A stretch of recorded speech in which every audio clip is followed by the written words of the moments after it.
আদর্শ পাঠ্যক্রম সেটাই হবে যা পরিবর্তনশীল, অর্থাৎ যুগের সঙ্গে তাল মিলিয়ে যে পাঠ্যক্রম রচিত হবে তাকেই আমরা একটি আদর্শ পাঠ্যক্রম বলতে পারবো।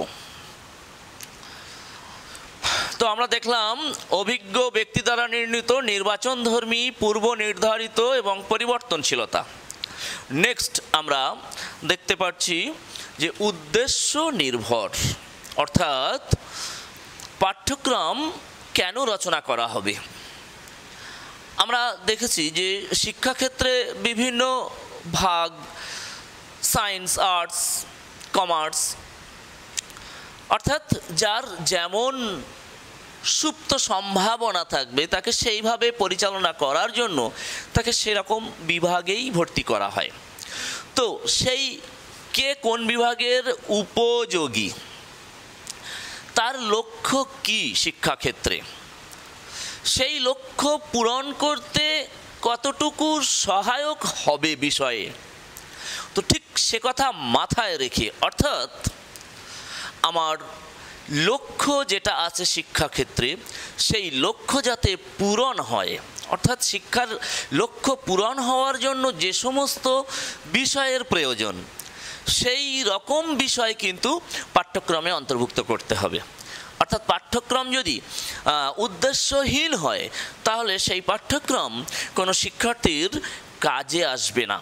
অর্থাৎ শিক্ষার্থীর ক্ষেত্রে উপযোগী হবে সেই পাঠ্যক্রম যে পাঠ্যক্রম উদ্দেশ্য নির্ভর বা লক্ষ্যভিত্তিক।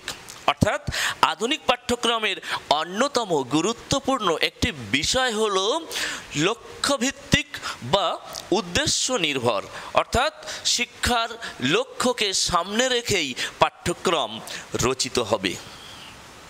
নেক্সট, খুব ইম্পর্ট্যান্ট একটি বৈশিষ্ট্য যেটিকে বলা হচ্ছে চাহিদা ও সামর্থ্য।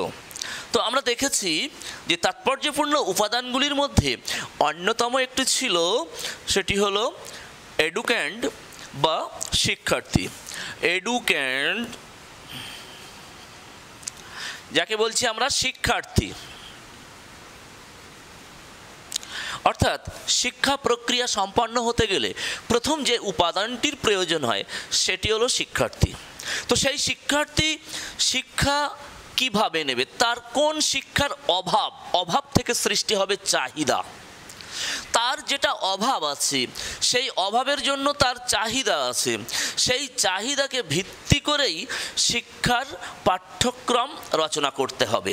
অর্থাৎ শিক্ষার্থীর চাহিদার দিকে যেমন খেয়াল রাখতে হবে, তেমনি সেই শিক্ষার্থী তার চাহিদা অনুযায়ী সেই বিষয় নেওয়ার মতো ক্ষমতা, অর্থাৎ তার মানসিক দৈহিক সামর্থ্য আছে কিনা সেটিও দেখতে হবে।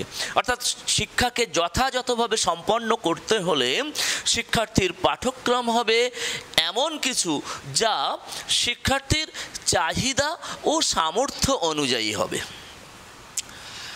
খুব ইম্পর্ট্যান্ট একটি বৈশিষ্ট্য পাঠ্যক্রমের। এরপরে আমরা দেখতে পাচ্ছি শ্রেণীকক্ষ ও শ্রেণী বহির্ভূত।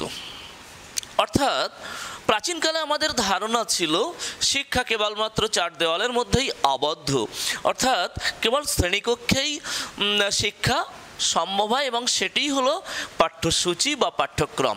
এর আগে আমরা বলেছিলাম যে এটি যদি পাঠ্যসূচি হয় তাহলে পাঠ্যক্রমটা এইটা, তাহলে আমরা এইটিকেই পাঠ্যক্রম এবং এটিকেই পাঠ্যসূচি বলতাম। কিন্তু বর্তমানে শিক্ষার ধারণা প্রসার লাভ করেছে, তাই বর্তমানে পাঠ্যসূচি যদিও এটি হয় তাহলে পাঠ্যক্রম হবে এটি। অর্থাৎ পাঠ্যক্রমের ধারণা অনেক ব্যাপক বা বিস্তৃত। তো সেই পাঠ্যক্রমের ধারণার মধ্যে শুধু শ্রেণীকক্ষের বিষয়বস্তু থাকবে না, অর্থাৎ পাঠ্যক্রমের পরিধি শুধু শ্রেণীকক্ষের মধ্যেই আবদ্ধ থাকবে না, শ্রেণীকক্ষের বাইরেও। অর্থাৎ আমরা বর্তমানে যেটিকে বলছি বহিঃপাঠ্যক্রম বা বর্তমানে তার সংশোধন করে নাম হয়েছে সহপাঠ্যক্রম, তো সেটিও কিন্তু পাঠ্যক্রমের বিষয়বস্তু। কো কারিকুলার অ্যাক্টিভিটি যেটিকে আমরা বলছি, সহপাঠ্যক্রমের বিভিন্ন কার্যাবলী আমরা আমাদের স্কুলের পাঠ্য বিষয়ের সঙ্গে সঙ্গে সেগুলিকে সেগুলিকেও আমরা এক্সাম বা পরীক্ষার সঙ্গেও যুক্ত করছি। যেমন আমাদের বিভিন্ন সোশ্যাল ওয়ার্ক, স্কুলের মধ্যেও আমরা শারীর শিক্ষা, বৃক্ষরোপণ, বিভিন্ন মনীষীদের জীবনী পাঠ বা বিভিন্ন অনুষ্ঠান প্রতিপালন, এই যাবতীয় বিষয়গুলিকে কিন্তু আমরা পাঠ্যক্রমের অন্তর্ভুক্ত বলেই বিবেচিত হয়ে থাকে বর্তমানে। অর্থাৎ পাঠ্যক্রম কেবল শুধু শ্রেণীকক্ষেই নয়, শ্রেণীকক্ষের বাইরেও অন্তর্ভুক্ত।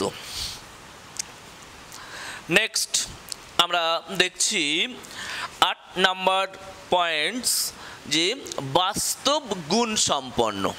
অর্থাৎ পাঠ্যক্রম শুধুমাত্র পরিবর্তনশীল, পূর্ব নির্ধারিত, নির্বাচনধর্মী হলেই হবে না। সেই পাঠ্যক্রম একটা শিক্ষার্থীর কাছে কতটা প্রয়োজনীয়, বাস্তবের দিক দিয়ে কতটা উপযোগী, যদি সেটি অবাস্তব হয়ে থাকে, বাস্তবের সঙ্গে যদি মিল না হয়ে থাকে, তাহলে সেই পাঠ্যক্রম সার্থক হতে পারে না। অর্থাৎ পাঠ্যক্রমের সার্থক রূপায়ণ ঘটাতে হলে পাঠ্যক্রমকে হতে হবে বাস্তব গুণ সম্পন্ন। অর্থাৎ পরিবর্তনশীল সমাজ পরিবেশের সঙ্গে যেন মানিয়ে নিতে পারে এমন বিষয় পাঠ্যক্রমে যুক্ত করতে হবে। এক্ষেত্রে আমরা বুঝলাম যে বাস্তব উপযোগিতা থাকা দরকার। অর্থাৎ পাঠ্যক্রমের যে বিষয়গুলি ছাত্রছাত্রীরা পড়াশোনা করবে, যেগুলো তারা চর্চা করবে, সেগুলি যেন বাস্তবসম্মত, অর্থাৎ বাস্তবের সঙ্গে উপযোগী হয়। এই দিকটা খেয়াল রেখেই পাঠ্যক্রম কিন্তু রচনা হয়। অর্থাৎ পাঠ্যক্রমের অন্যতম একটি বৈশিষ্ট্য হিসাবে আমরা দেখতে পেলাম যে পাঠ্যক্রম হবে বাস্তব গুণ সম্পন্ন। নেক্সট আমরা দেখতে পাচ্ছি যে তাত্ত্বিক ও ব্যবহারিক। তাত্ত্বিক ও ব্যবহারিক অর্থাৎ পাঠ্যক্রম শুধু কেবলমাত্র বেশ কিছু থিওরির অন্তর্ভুক্ত হবে এরকম ব্যাপার নয়, কিছু সূত্রের মধ্যেই আবদ্ধ হবে এরকম ব্যাপার নয়, তার ব্যবহারিক, তার অ্যাপ্লাইড একটা দিক থাকবে। অর্থাৎ বর্তমানে আমরা দেখেছি যে পড়াশুনোর মধ্য দিয়ে বিভিন্ন কিছু হাতের কাজ বা আমাদের যে বর্তমানে নতুন সঙ্গে প্রকল্প বা প্রজেক্ট ব্যবস্থা, তো এই ধরনের বা গবেষণার জন্য ল্যাব সিস্টেম, তো এগুলো বর্তমান শিক্ষার পাশাপাশি আমরা খুব বেশিভাবেই দেখতে পাই। অর্থাৎ তাত্ত্বিক, শুধুমাত্র বইয়ের কিছু তাত্ত্বিক জ্ঞানের মধ্যেই পাঠ্যক্রম সীমাবদ্ধ নয়, বর্তমানে সেগুলির ব্যবহারিক প্রয়োগ আমরা বিশেষভাবে লক্ষ্য করতে পারি। অর্থাৎ আদর্শ পাঠ্যক্রম হবে সেটিই যা তাত্ত্বিক এবং ব্যবহারিক জ্ঞান সম্পূর্ণ। অর্থাৎ তাত্ত্বিক এবং ব্যবহারিক জ্ঞানের বিষয়গুলো থাকবে তার মধ্যে। নেক্সট আমরা দেখতে পাচ্ছি নমনীয়তা। নমনীয়তা বলতে অর্থাৎ পাঠ্যক্রম এমন হবে যা সংশোধন বা পরিবর্তনযোগ্য। শিক্ষার্থী মনে করলে একটি বিষয় থেকে অপর একটি বিষয় বা সেই বিষয়বস্তুটাকে মানে নিজের মতো করে বিষয়বস্তু সিলেক্ট অর্থাৎ নির্বাচন করতে পারছে, সেক্ষেত্রে বাধা থাকবে না। শিক্ষার্থীর সেক্ষেত্রে অগ্রাধিকার থাকবে যে একটা পাঠ্যক্রমের মধ্যে সে কোন কোন বিষয় অন্তর্ভুক্ত করবে, সেটি কিন্তু তার অগ্রাধিকার থাকবে। তাই বলা হচ্ছে পাঠ্যক্রম নমনীয়। আর 11 নম্বরে বলছি আমরা বিকাশে সহায়ক। অর্থাৎ পাঠ্যক্রম হবে এমন কিছু, শুধুমাত্র সে চাকরি করার জন্য কিছু বিষয় পড়বে এরকম নয়, তার বিকাশ ঘটে তার মধ্য দিয়ে, যাতে তার দৈহিক বিকাশ, যেমন তোমার শারীরিক কার্যাবলীর মধ্য দিয়ে, ব্যায়াম, খেলাধুলার মধ্য দিয়ে, সেগুলিও পাঠ্যক্রমের অন্তর্ভুক্ত হচ্ছে। অর্থাৎ তার বিভিন্ন বিকাশগুলো সম্পন্ন হয়, সেদিকটাও পাঠ্যক্রম রচনা করার সময় বর্তমানে খেয়াল রাখা হয়। নেক্সট আমরা দেখতে পাচ্ছি যে সর্বাঙ্গীন বিকাশ। অর্থাৎ বর্তমান শিক্ষার অন্যতম লক্ষ্যই হলো সর্বাঙ্গীন বিকাশ। আমরা যদি প্রাচীনকালের শিক্ষা ব্যবস্থা দেখি, সেখানে শিক্ষার অন্যতম লক্ষ্য ছিল শিক্ষার্থীর কেবলমাত্র বৌদ্ধিক বিকাশ বা কিছু জ্ঞান দেওয়া, জ্ঞান অর্জন করানো তাকে। কিন্তু বর্তমানকালে শিক্ষার অন্যতম লক্ষ্য হচ্ছে শিক্ষার্থীর সর্বাঙ্গীন বিকাশ। তাই পাঠ্যক্রমে এমন বিষয় সংযোজন করতে হবে যেখানে শিক্ষার্থীর দৈহিক, মানসিক, প্রাক্ষবিক, তার সামাজিক সব কিছুর বিকাশ ঘটবে, অর্থাৎ সর্বাঙ্গীন বিকাশ। প্রাক্ষবিক দিক দিয়ে বিকাশ ঘটবে, দৈহিক বা শারীরিক দিক দিয়ে বিকাশ ঘটবে, তার মানসিক বিকাশ ঘটবে, তার সামাজিক বিকাশ ঘটবে। আর এই উদ্দেশ্যেই বর্তমানে মূল পাঠ্যক্রমের সঙ্গে সহপাঠ্যক্রমকে যুক্ত করা হয়ে থাকে।